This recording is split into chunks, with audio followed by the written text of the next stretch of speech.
Bienvenue à ce numéro du Journal des journaux Paris du 29 juillet au 4 août 2019. Une semaine durant laquelle le Niger a commémoré les 28 ans de la conférence nationale. À cet effet, Pendes Tareya, une arme de destruction démocratique massive, titre à la une de sa parution en date du 30 juillet, le quotidien privé L'Enquêteur, qui constate, triste ironie du sort, 28 ans après la conférence nationale souveraine, le Pendes Tareya se retrouve dans le rôle de démolisseur des acquis démocratiques. À l'épreuve du pouvoir d'État, le parti des intellos et leurs leaders versent dans la pensée unique, la pluralité des opinions et à son dernier degré de perversion au Niger selon le journal qui rappelle. Pour ceux qui s'en souviennent encore, le PNDS s'est présenté à la conférence nationale de 1991 en défenseur de la veuve et de l'orphelin. Il faut l'admettre, leur baratin idéologique a séduit pas mal de monde au sortir de la conférence nationale, selon l'enquêteur. Loyauté titre pour son éditorial l'hebdomadaire à l'éclosion, pour qui c'est une espèce en voie de disparition chez nous. Il y a quelques années, le Nigérien disait « Je préfère mourir que de faire cette chose indigne qui entachera éternellement la réputation de ma descendance ». Le Nigérien avait honte de trahir ou de tromper. Il avait horreur d'être indigne selon le journal qui poursuit qu'aujourd'hui, pour un petit rien, l'on trahit ceux qui nous font confiance. Sans gêne aucune, nous affrontons les regards du monde entier à travers les caméras pour renier ce que nous défendions il y a juste quelques heures. Cette chute morale, hélas, ne date pas d'aujourd'hui. Mais faut-il reconnaître que le machiavélisme avec lequel règne le PNDS a beaucoup contribué à enterrer la loyauté et la dignité d'après l'hebdomadaire, pour qui le reniement et la bassesse sont si répandus qu'ils tendent à s'ériger en norme sociétale. Regardez ce qui se passe au sein des partis politiques de 2011 à ce jour. Pire, même au sein des familles, la loyauté est de plus en plus rare. Gardons l'espoir qu'en 2021, un homme imbu de valeurs morales vienne réveiller la loyauté du coma dans lequel la Renaissance l'a plongé. En attendant, chaque homme est responsable de ses actes et l'histoire le jugera selon ce qu'il a fait en bien et en mal. Chacun de nous est un berger de valeurs morales et ce n'est pas parce que quelqu'un ne s'en soucie pas que les autres doivent se sentir libres d'agir comme bon leur semble, conclut l'éclosion. Aux armes citoyens s'exclame dans ses colonnes l'hebdomadaire satirique Le Canard en furie, d'après qui, afin d'éviter des ruptures démocratiques forcément dommageables et retardatrices du développement politique et social du pays, il y a lieu de brandir dès à présent la gestion néopatrimoniale des conflits politiques, particulièrement au sein des formations politiques, de rendre la justice davantage autonome de l'exécutif, ainsi d'ailleurs que les commissions électorales, et de découpler la fonction étatique du ministre de l'Intérieur de celle privée du candidat investi par le parti majoritaire au scrutin présidentiel. L'instauration et la consolidation d'une gouvernance significativement démocratique n'est pas que l'affaire de la classe politique, selon le journal, pour qui la société civile, notamment les associations de défense des droits humains et les syndicats, l'intelligentsia et les médias, y compris virtuels, et plus largement les citoyens épris de ces valeurs, doivent davantage se montrer acteurs responsables. La Constitution donne des armes idoines aux citoyens.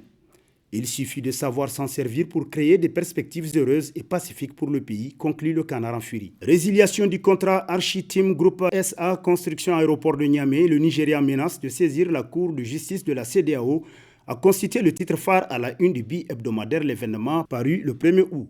Ainsi, le journal rapporte que le Nigeria n'aura d'autre option que de faire recours à la Cour de justice de la CEDEAO aux fins de dommages y afférents. C'est la menace faite par les autorités judiciaires nigérianes à travers une lettre en date du 13 juillet dernier adressée au ministre des Affaires étrangères du Niger avec ampliation au ministre de la Justice et celui des Transports. À travers ce courrier, le Nigeria donne un délai de 2 semaines qui s'est écoulé au Niger pour qu'il se ressaisisse dans le dossier relatif à la résiliation unilatérale du contrat de construction de l'aéroport Diori Hamani attribué au départ à Archi-Team Group Neaport SA, une société nigériane, nous apprend le journal qui renchérit. Le gouvernement qui tient coûte que coûte à la réhabilitation de l'aéroport de Niamey décide unilatéralement de rompre le contrat pour attribuer le marché à la société turque Souma. Là, on parle de porteurs de mallettes. La société Archi-Team Group Neaport SA saisit les autorités judiciaires de son pays.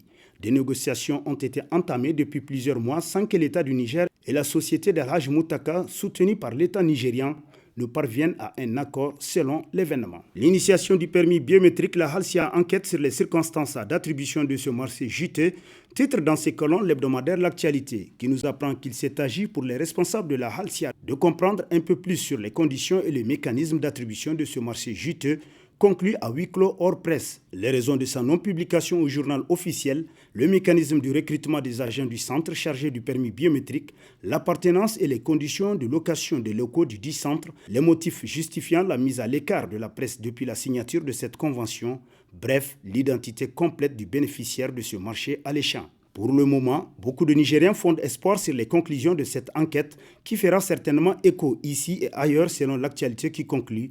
La Halcia doit saisir cette opportunité pour fournir aux Nigériens un résultat incontestable devant Dieu et les hommes puisqu'il y va de sa crédibilité. Site iranifère en cours d'exploitation à Madawela, le Nigérien peut-il espérer vivre ? S'interroge dans ses colonnes l'hebdomadaire Le Nouveau Républicain, pour qui, si réellement les retombées de nos ressources naturelles se dirigeaient sans aucune escale au trésor et que cela était mis à profit du peuple, cet argent pouvait être à même de répondre aux besoins de l'heure sans pour autant que le gouvernement asphyxie le peuple à travers ses mesures fiscales, l'appauvrissant de jour en jour. En dépit de l'exploitation de l'or, le charbon, le gaz, le pétrole, l'uranium dont nous bénéficions pour ne citer que cela, la majeure partie des Nigériens continue à survivre selon le journal qui se demande comment dans de telles conditions l'on peut croire que le peuple jouit de l'usufruit de son patrimoine. À qui donc cela profite? Nous le savons bel et bien, qui d'autre que nos dirigeants avides de fortune selon Le Nouveau Républicain. Point de presse de Noma Oumarou, un désaveu du juge de référé a constitué l'un des titres à la une de l'hebdomadaire Le Monde d'aujourd'hui, qui s'exclame problème. Selon l'éclairage des juristes, Oumarou Noma a fait comprendre face à la presse que le juge a statué ultra petita. Autrement dit, le jugement rendu est allé au-delà de la prétention soumise par Oumarou Noma au tribunal. Pour nombre d'observateurs, l'ombre du régime n'est pas loin. Le modem F. Aloumana, qui a attaqué la décision du juge de référé, trouve là un argument de poids pour remettre en cause une décision de justice qui a d'ailleurs failli mettre le feu aux poudres. Un coup du pouvoir ? S'interroge le journal, pour qui certains le croient fermement. Selon certaines sources, il y a eu manifestement un abus d'autorité judiciaire dans l'affaire Noma. Ces éminentes personnalités relèvent que la condamnation dont est objet Hamamadou n'est pas assortie d'une clause expresse d'inéligibilité et d'échéance politique. Dans le cas d'espèce, seul le juge électoral, Cour constitutionnelle, est habilité à constater la déchéance de Hamamadou selon Le Monde d'aujourd'hui. Niger, les frondeurs de Modem FA Lumana, grigés par un escroc international, titre dans ses colonnes l'hebdomadaire Le Courrier, pour qui, selon des sources dignes de foi, c'est une affaire d'escroquerie dont serait victime le sieur Faisal Amadou, véritable maître de conscience de Seni Yacouba dit Mereda. C'est lui qui aurait entraîné Mereda et Oumarou Noma dans cette aventure de dislocation du Modem FA Lumana au profit des seigneurs du PNDS Tareya. Selon les sources du journal, le sieur Faisal Amadou s'est entendu avec des ressortissants américains pour créer une société de commerce international, genre le trading de Hassoumi Massaoudou. À cet effet, ils ont investi près d'un demi-milliard de nos francs pour les formalités d'usage et le transfert des fonds à l'escroc qui reste aujourd'hui introuvable entre ciel et terre. Il semble que c'est ce gros magot mobilisé au profit de l'escroc américain qui les a déroutés et les affole. C'est ainsi que des villas et le parti Lumana sont proposés au plus offrant selon le courrier qui conclut.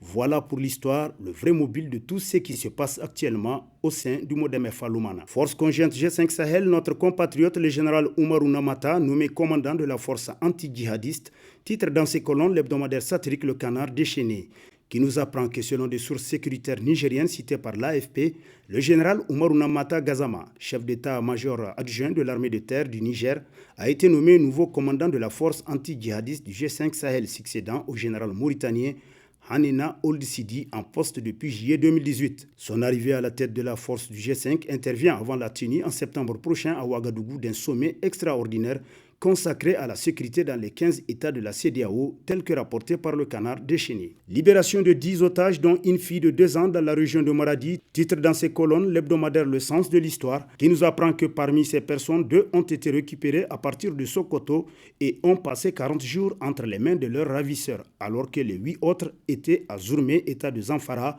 où elles ont passé 31 jours de détention. Selon le gouverneur de la région de Maradi, M. Zakari Oumarou, les autorités coutumières de Sokoto et Zamfara ont signé une sorte d'accord d'entente entre les bandits et elles, à travers lequel ces bandits ne devraient plus s'en prendre à leurs administrés, tel qu'est rapporté par le Sens de l'Histoire, qui poursuit qu'à propos de cet accord entre les bandits armés et les autorités de Sokoto et Zamfara, le gouverneur Zakari Oumarou estime qu'il n'y a pas lieu de s'en réjouir, puisque du jour de la signature de cet accord à aujourd'hui, il ne s'est passé un seul jour où un de nos villages n'enregistre d'attaque. Et sur ce prend fin le présent numéro de la revue de presse. Prochain rendez-vous, plaise à Dieu dans une semaine avec toujours la même passion de vous servir. Bonne lecture et au revoir.